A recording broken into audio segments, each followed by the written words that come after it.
Patrimoine thématique en partenariat avec l'Anacofi.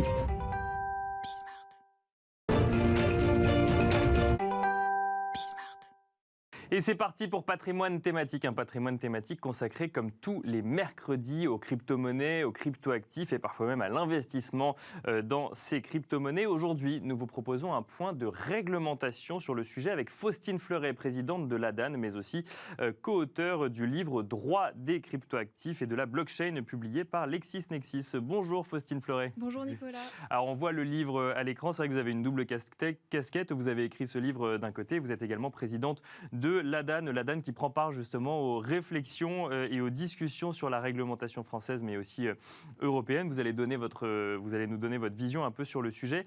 On a 10 minutes ensemble là, pour faire un point sur la réglementation crypto-monnaie et crypto-actifs. Qu'est-ce qu'on peut faire, qu'est-ce qu'on peut ne pas faire, comment l'Union européenne tente de mettre, elle, en place un régime commun à tous les pays membres.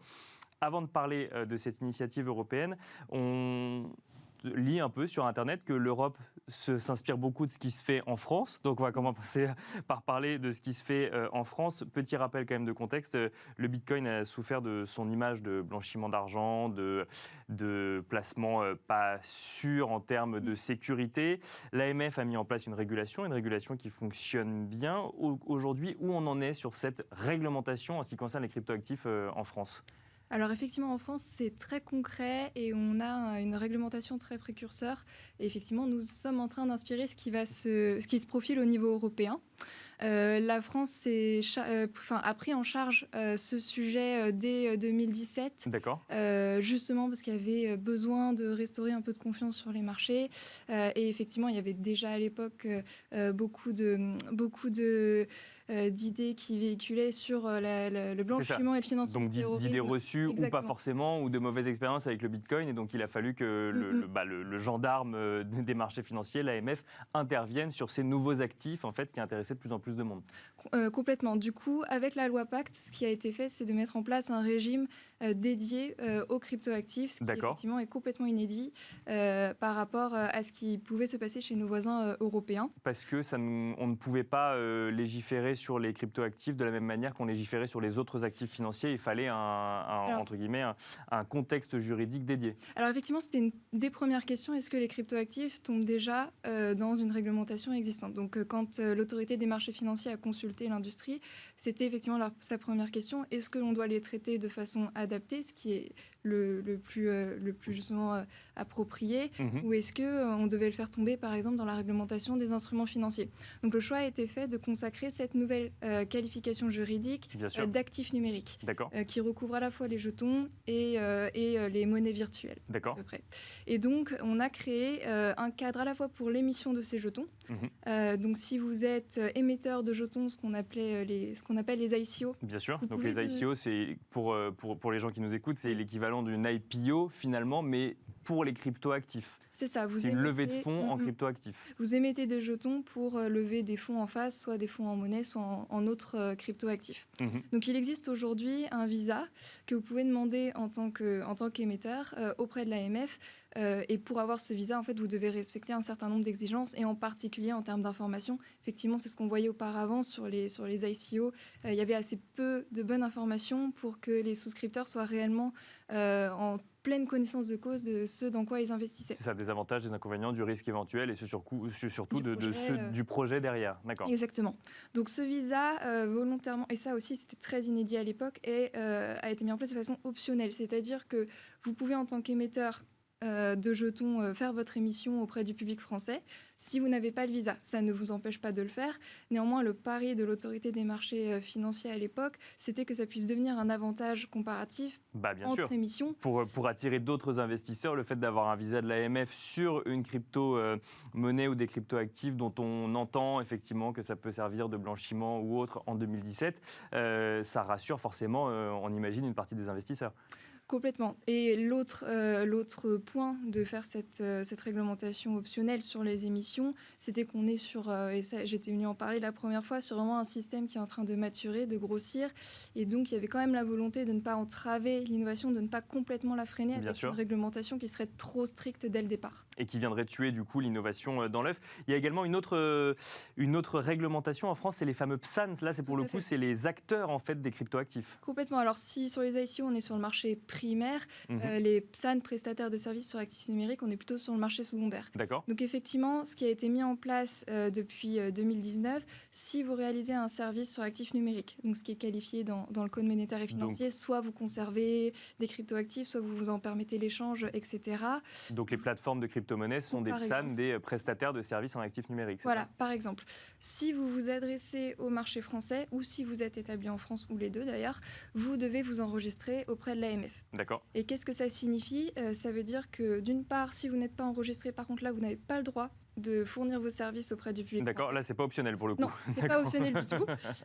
Et qu'est-ce que ça veut dire concrètement pour les entreprises qui doivent s'enregistrer en tant que PSAN ? D'une part, l'AMF vérifie l'honorabilité et la compétence des dirigeants, des responsables de la conformité, etc.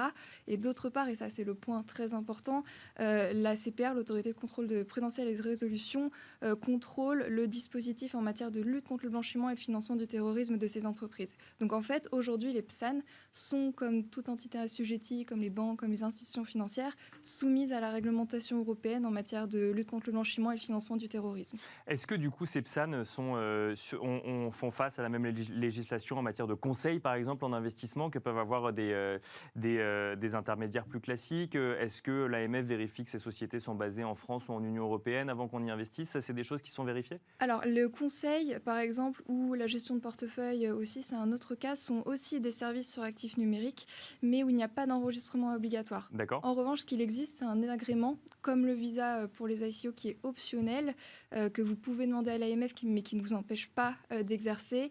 Et pour avoir cet agrément, et de la même façon, peut-être vous montrer un tout petit peu plus vertueux que les autres, vous avez un certain socle d'exigences selon le service à respecter. Donc, ce qu'on voit aujourd'hui, concrètement, c'est 23 prestataires de services sur actifs numériques qui sont enregistrés auprès de l'AMF. D'accord. Donc, ils sont techniquement en droit de s'adresser à vous pour vous fournir leurs services. En revanche, aujourd'hui, on n'a encore pas d'acteurs agréés. La raison principale, c'est qu'on est sur un régime jeune et que, dans l'ordre des priorités, s'enregistrer était justement prioritaire pour les acteurs. Quand vous dites pas d'acteurs agréés, c'est sur la partie conseil, du coup, c'est ça ? Alors, l'agrément est possible pour ceux qui font du conseil, pour ceux qui font de la société, de la gestion de portefeuille. Ah oui, c'est-à-dire qu'en fait, pour être agréé, il faut respecter encore plus de contraintes ou en tout cas de spécificités. D'accord, donc on a 23 acteurs en fait, qui sont enregistrés auprès de l'AMF, mais on n'a pas d'acteurs agréés. Pas encore.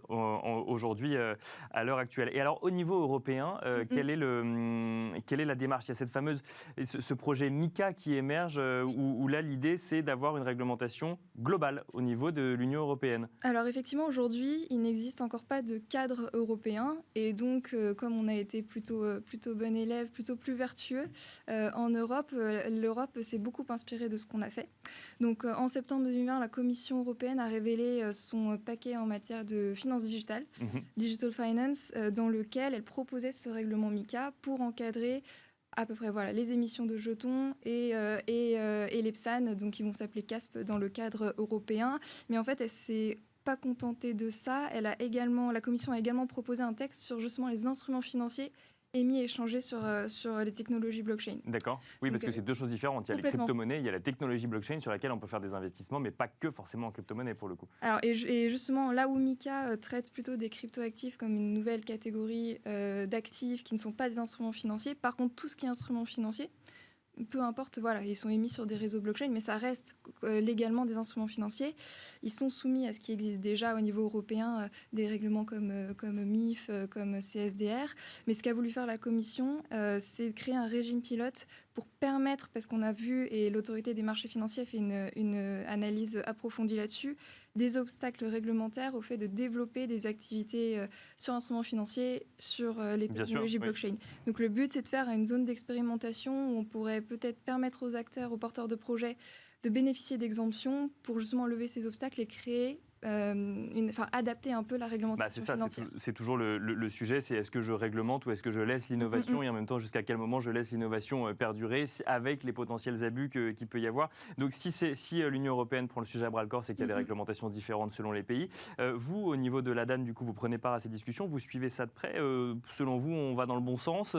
Cette réglementation est bénéfique pour le secteur des crypto-monnaies en Europe? Alors pour le secteur français en particulier, déjà parce qu'en fait on est plutôt en avance, donc on est plutôt prêt et que pour l'instant, par rapport à d'autres États, effectivement les acteurs français doivent déjà respecter, se mettre en conformité avec le régime français. Donc ce serait un avantage concurrentiel pour des acteurs français pour le coup? Notamment sur tout le volet lutte contre le blanchiment et le financement du terrorisme, on va être beaucoup plus prêt finalement que d'autres acteurs par rapport à ce qui va arriver.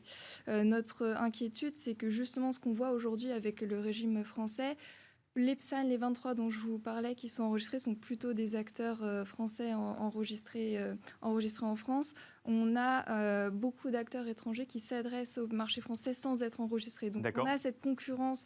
Et ils peuvent quand même le faire. Alors, ils n'ont pas le droit. Ils n'ont pas le droit, mais ils le font quand même. Voilà. Et donc notre souci, c'est qu'effectivement, avec notamment l'harmonisation de ces règles, on n'est plus en fait ces trous dans la raquette, ou alors en tout cas une supervision beaucoup plus renforcée pour que les acteurs français et les acteurs européens exercent sur un pied d'égalité soient leur tous activité. logés à la même enseigne, effectivement, et qu'on n'ait pas des acteurs européens qui s'affranchissent de la réglementation française, alors que finalement la réglementation française protège plus les épargnants. C'est ce que vous nous dites. Complètement. En tant qu'épargnant, si vous voulez, vous avez aujourd'hui un outil, ce régime français, pour investir en fait de façon sécurisée auprès des prestataires qui sont enregistrés. Donc c'est vrai qu'on sait que cette réglementation est encore assez peu connue, mais si vous êtes épargnant français, investisseur, que vous souhaitez aller sur une plateforme d'échange, c'est vrai que ce qu'on recommande, c'est d'aller voir cette liste qui est publique sur le site de l'autorité des marchés financiers, cette liste des PSAN, qui sont donc enregistrés et qui ont donc notamment respecté des exigences accrues par rapport à d'autres prestataires. Merci beaucoup Faustine Fleuret, effectivement, soyons chauvins.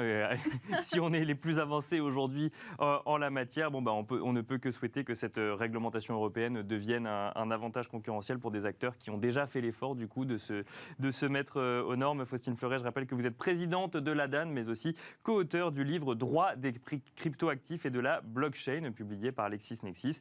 Et je vous dis à bientôt pour un nouveau sujet décryptage. Merci beaucoup. Avec plaisir, à bientôt. On se retrouve nous tout de suite dans Enjeu Patrimoine.